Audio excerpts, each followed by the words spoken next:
Adani is proud to partner with Google to build India's largest AI data center campus in Visakhapatnam, engineered specifically for the demands of artificial intelligence. గతంలో 300 megawatt data centre కోసం 190 ఎకరాలను విశాఖపట్నంలో మధురవాడలో 130 ఎకరాలు, కాపులపాడులో 60 ఎకరాలు అదానికి వైఎస్ఆర్సీపీ కేటాయించడం, అక్కడ foundation stone వేయడం జరిగింది. అక్కడ పనులకు శంకుస్థాపన చేయడం, సబ్సీ కేబుల్ను సింగపూర్ నుంచి విశాఖపట్నంకు తీసుకురావడానికి అంకురార్పణ వేయడం, ఇవి కూడా అప్పుడే జరిగాయి. ఇప్పుడు ఇవాళ కొత్తగా వస్తూ ఉన్న 1000 మెగావాట్ల గూగుల్ ప్రాజెక్టుకు 300 మెగావాట్లు మేము ఇచ్చేటప్పుడే, ఆ రోజుల్లో అప్పుడే ఇచ్చేటప్పుడే డేటా సెంటర్లో పెద్ద ఉద్యోగ అవకాశాలు తక్కువే. కానీ ఒక డేటా సెంటర్ రావడం వల్ల ఒక ఎకో సిస్టమ్ బిల్డ్ అవుతుంది. ఆర్టిఫిషియల్ ఇంటెలిజెన్స్ అనేది రేపు పొద్దున ప్రపంచాన్ని డామినేట్ చేయబోయే నెక్స్ట్ టెక్నాలజీ.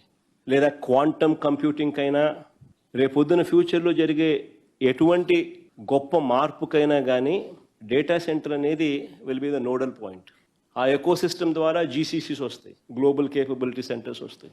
సో దానికి నాంది ఆ రోజు ఆ ఆలోచనతో అక్కడి నుంచి స్టార్ట్ అయింది.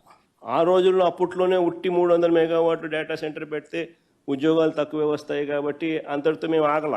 ఆ రోజు అదానికి మేము చేసుకున్న అండర్స్టాండింగ్ కాపీ చూస్తే 25,000 జాబులు కూడా ఇవ్వాలన్నాం.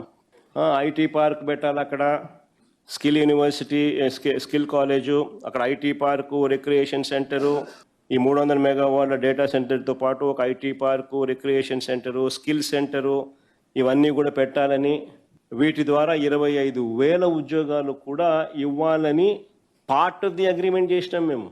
అప్పట్లో మాదాపూర్లో సైబర్ టవర్స్ అన్నది 6 ఎకరాలలో ఒక చిన్న ప్రాజెక్టు, దాని పేరు హైటెక్ సిటీ. ఈ హైటెక్ సిటీకి కూడా పునాదిరాయి వేసింది ఎవరు? 6 ఎకరాలలో ఐటీ స్పేస్ కట్టడానికి ఎన్ జనార్దన్ రెడ్డి గారు. చంద్రబాబు గారు దాన్ని ఎప్పుడు చెప్పడు. ఆ ఒక్క 6 ఎకరాలలో 1,40,800 ఎస్ఎఫ్టీ బిల్డింగ్, ఒకే ఒక బిల్డింగ్, దాన్ని గవర్నమెంట్ రంగంలో చేయడానికి ఎన్ జనార్దన్ రెడ్డి శ్రీకారం చుడితే దాన్ని క్యాన్సిల్ చేసి ఈయన ప్రైవేట్కు దాన్ని ఇచ్చి, ఎల్ఎన్టీకి ప్రైవేట్కి వరకు ఇచ్చి అక్కడ 1,40,000 బిల్డింగ్, ఎస్ఎఫ్టీ బిల్డింగులు ఈయన కట్టించినాడు, వాళ్ళు కట్టినారు. దాన్ని ఇంకా ఏకంగా హైదరాబాద్ అంతా నేనే కట్టినట్టుగా దాని నుంచి ప్రొజెక్షన్.